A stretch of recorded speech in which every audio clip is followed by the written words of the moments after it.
മഹമ്മൂദുൽ അഫന്തി നായാട്ടിനായി ദേഹത്ത് എണ്ണ തേച്ച് കൊട്ടാരം മട്ടുവാരുടെ ഉലാത്തുകയായിരുന്നു.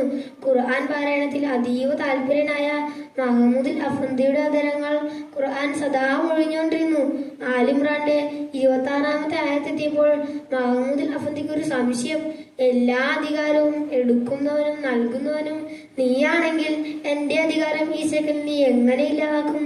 പെട്ടെന്ന് അതാ ഒരു ഭടൻ ഓടി വന്ന് പറഞ്ഞു, മഹാരാജാവേ മഹാരാജാവേ, കൊട്ടാരം കൊണ്ടൊരു പുലി. പുലിയോ? മഹാരാജാവ് മുറ്റത്തെത്തി. ഭടന്മാർ കഴിയുന്നതും പുലിയെ ഓടിക്കാൻ ശ്രമിച്ചു. പക്ഷെ പുലി പിന്മാറുന്ന പ്രശ്നമില്ല. അവസാനം മഹമ്മൂദുൽ അഫന്തി തന്റെ ഉടവാൾ വലിച്ചൂരി പുലിക്ക് നേരെ നീങ്ങി. പെട്ടെന്ന് പുലി ഇടതൂർ നിൽക്കുന്ന ഒരു കാട്ടിലേക്ക് പോയി. പിറകെ മഹമ്മൂദുൽ അഫന്തി കുതിരപ്പുറത്തു. ദീർഘനേരത്തെ പരിശ്രമത്തിനൊടുവിൽ പുലി കാട്ടിൽ അപ്രത്യക്ഷമായി. ക്ഷീണം കാരണം മഹമ്മൂദുൽ അഫന്തി ഒരു പാറപ്പുറത്ത് കിടന്നുറങ്ങിപ്പോയി. അതേസമയം നമ്മുടെ സുഹറയുടെ കൊട്ടാരത്തിൽ ഒരു കളവ് നടന്നിരിക്കുന്നു. സുഹറയുടെ വിവാഹാഭരണങ്ങളെല്ലാം ഒരു കള്ളൻ മോഷ്ടിച്ചു. ഇതറിഞ്ഞ രാജാവ് കോപിതനായി. ആളെവിടെ? 3 ദിവസത്തിനകം ആളെ നമുക്ക് മുമ്പിൽ ഹാജരാക്കുവിൻ. ഭടന്മാർ നാടാകെ തിരഞ്ഞു. പക്ഷെ കള്ളനെ കിട്ടിയില്ല.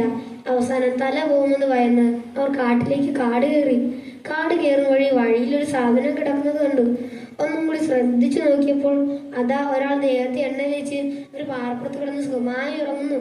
കള്ളനാണെന്ന് പറഞ്ഞ് മഹമ്മൂദുൽ അഫന്തിയെ പിടിച്ചു കെട്ടി കൊട്ടാരത്തിലെത്തിച്ചു. ആരും അറിയാതെ വിചാരണ ചെയ്തു. 2 കൈകളും മുറിച്ചു മാറ്റി. വേദന കൊണ്ട് തടവറയിൽ നിന്ന് ഖുർആൻ പാരായണം ചെയ്യുകയാണ് മഹമ്മൂദുൽ അഫന്തി. അതിൽ താല്പര്യമായ സൂറ ആ കള്ളനെ തന്റെ ഉസ്താദായി കിട്ടാൻ ആഗ്രഹിച്ചു. തന്റെ ഭാര്യ വരനാണെന്നറിയാതെ അവൾ ഖുർആൻ ക്ലാസ് ആരംഭിച്ചു. ഒരു ദിവസം ഖുർആൻ ക്ലാസ് നടത്തിയ ഉസ്താദ് ആലിമ്രാന്റെ 26-ാമത്തെ ആയത്ത് ഓതി കൊടുക്കുമ്പോൾ ഉസ്താദ് പെട്ടെന്ന് ബോധരഹിതനായി വീണു. കാര്യം അന്വേഷിച്ചപ്പോഴാണ് മനസ്സിലായത് അത് കള്ളനല്ല, മഹമ്മൂദുൽ അഫന്തിയാണെന്ന് അവൾക്ക് മനസ്സിലായത്.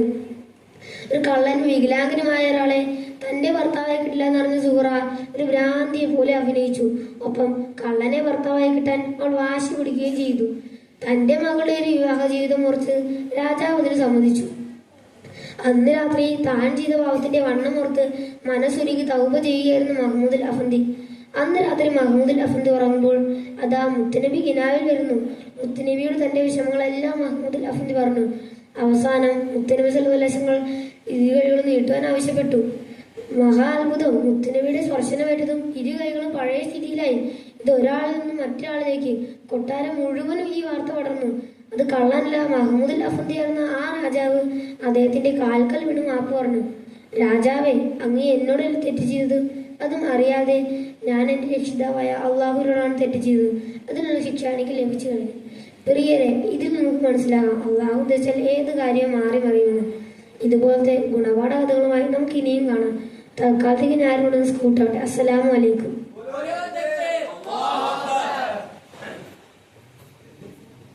സബ് ജൂനിയർ വിഭാഗത്തിന്റെ കഥ പറയൽ മത്സരം തുടരുന്നു. Next call letter B on the stage. Judges please note call letter B.